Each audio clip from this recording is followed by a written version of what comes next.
She never expected to be humiliated that way, especially there, in broad daylight, with everyone watching. But that delivery wasn't just another one. It was the beginning of a revelation that would change everything. Get ready for a story where destiny suddenly turns, and the strength of a simple gesture can redefine what seemed lost. Katrina woke up early that morning. The sun was already strong when she put on her backpack and picked up the first order of the day, a large lunch delivery for a mansion in the upscale neighborhood of Alphaville. She had been working as a delivery driver for 2 years, ever since she left the foster home where she had lived almost her entire life. No family, no known last name, but with immense pride in building her own life through effort. She grabbed her motorcycle, fastened her helmet, and set off. The mansion was immense, white, with classic columns and an impeccable garden. When she arrived, she rang the doorbell, with some hesitation. Places like that usually treated her as if she didn't even exist, but this time it was worse. The gate was opened by a woman with an arrogant expression, her hair tied in a high bun and wearing a silk dress. It was Dona Berta, a longtime guest of Mr. Eduardo, the owner of the house, who, due to his advanced age, didn't appear much anymore. Katrina barely had time to say good morning before being interrupted by an aggressive tone. "What are you doing here? This area is not for delivery people. How did you get in?" "Excuse me, ma'am. I came to deliver this order. It's for Mr. Eduardo himself." "It's in the system," Katerina replied. The woman snatched the bag from Katerina's hand abruptly and looked her up and down, as if she were assessing a criminal.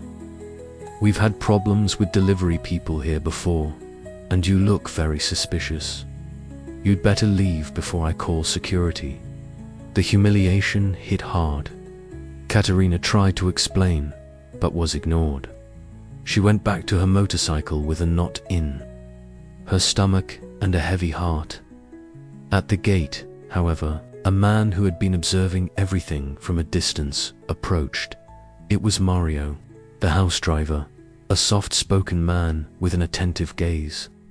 He smiled gently and said, "Don't worry about her. Dona Berta thinks she owns the world, but the real owner will want to meet you." Katerina found this strange. Why would he say that? Before she could ask, Mario requested, "Can you come back tomorrow at the same time? Tell them you came to speak with Mr. Eduardo. He is expecting you." She didn't understand any of it, but something in the driver's eyes made her agree. She went home with that thought pounding in her head. Why would the owner of the mansion be waiting for her? The next day, with her heart racing and knees trembling, Katerina returned. Mario greeted her with a smile, led her down an elegant hallway, and left her in front of a slightly ajar door on inside.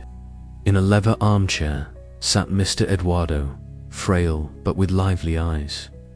"You look like her," he said suddenly. "Who?" Katerina asked, confused. "My daughter, but she died many years ago." Katerina froze. That made no sense at all. The mother, Katerina, had never known, according to shelter records, had left only one name, Sophia, and the last name. Well, she was never sure, but now something was about to be revealed. Katrina remained silent. That room felt like a place out of time.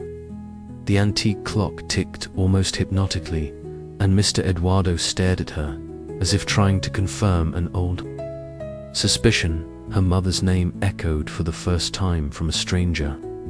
Sophia, the same name that was registered in the shelter's file. "My daughter ran away very young, had a complicated life. She married a terrible man and then disappeared. I tried to find her for years. I only received a letter much later saying she had died, but with no proof, and now you appear." Katerina felt her heart clench. She had never known anything concrete about her mother. The name Sophia appeared on yellowed papers, faceless, without a story. Mr. Eduardo extended his trembling hand to a drawer. From it, he took out a photograph. It was of a young woman with large, intense eyes, very similar to Katerina's. "It's her," Katerina whispered, without realizing it. "I knew it," murmured Eduardo. "You are Sophia's daughter, my granddaughter. That woman who kicked you out yesterday, Berta. She's just a schemer, my ex-wife's cousin. She's been trying to get close to me for years, thinking she'll get the house. But I have another idea." Katerina didn't know what to say. Her blood was boiling with emotion and fear. This was real. She had family. She had a grandfather. She had a history that went beyond the walls of the shelter. Eduardo then asked Mario to bring a folder. In. It was a complete dossier, with documents proving the absence of any legal heir until that moment. And what's more, he had initiated the process to officially include Katerina as his heir. But the most impressive part was yet to come. "I don't just want to leave you an inheritance. My child, I want you to reclaim this house. I want you to stay here with me. I want to get to know you. I want to teach you what is rightfully yours." Katerina could barely hold back her tears. She had come to deliver a meal, and now she was being called a granddaughter, an heir to a mansion. But the blood reunion did not please everyone. In the hallways of the house, Berta heard everything from behind the door, her face transformed into a mixture of shock and rage. She wouldn't let that go unpunished. The next day, she set a trap. She called the police, claiming that Katerina was trying to impersonate an heir, that she had invaded the mansion and defrauded a sick elderly man. When the police arrived, Katerina was approached while still in the garden, humiliated once again. Even with the documents in hand, she was taken to the police station. But this time, she wasn't alone.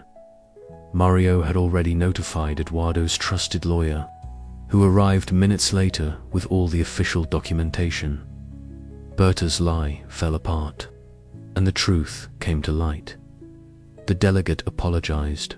Berta left the police station, escorted, and Katerina, still trembling, heard the lawyer say, "You can go home now, because this house is yours too." But what she still didn't know was that this was just the beginning. Eduardo still had one last request, an old secret he had kept since Sophia's time, and only now would he have the courage to reveal it. In the following days, Katerina tried to adapt to the new reality, going from an app delivery driver to the official heir of one of the city's most traditional mansions was too surreal even for her. Mr. Eduardo, despite his age, made a point of showing her every corner of the house, showing old portraits, telling family stories. The connection between the two grew with each conversation. Mario, the driver, became almost a second grandfather, and life, for the first time, seemed to offer true refuge. But one late afternoon, Eduardo called Katerina to the library, the oldest room in the house, filled with ancient books and forgotten memories.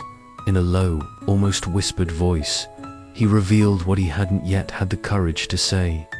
"Katerina, your mother didn't die as they said. In fact, she ran away." Katerina froze, years of hearing that. Sophia had died, and now this.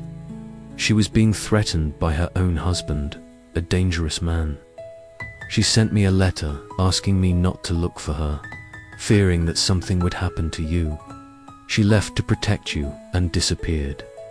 The only thing she left was the letter and a copy of a pendant that you have with you now, don't you?" Katerina raised her hand to her neck, a small silver pendant, the only object she possessed from her mother, something she had kept since childhood. She nodded in silence. This pendant was made by me when she was born. There were only 2 identical ones, yours and your mother's. This is the proof. Caterina felt her legs buckle.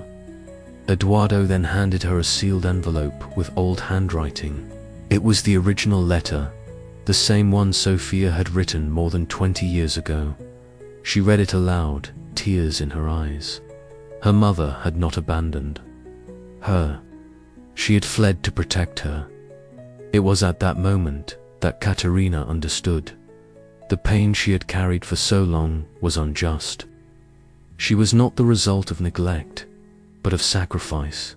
In the following days, Caterina's name was officially included in the will. Berta tried to file a lawsuit claiming Eduardo was senile, but lost badly. The evidence was undeniable. Now, Caterina was not only an heir, she was the guardian of the history and of that family. And the first thing she did was to hire a team to help young people from shelters like hers find employment and dignity. The old kitchen of the house became a support space, and Mario, the old driver, became responsible for coordinating everything.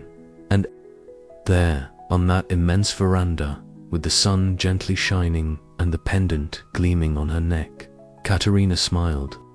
She still missed her mother, but now she knew that her story was not one of abandonment, but of hidden love. Because sometimes the crossed paths of life seem unfair until they reveal that everything happened for a reason. If this story touched you and you were moved by Caterina's journey, give this video a like. Share it with someone who needs a dose of hope and who will love to see a story of overcoming like this. And, of course, subscribe to the channel so you don't miss any of our exciting stories. See you in the next video.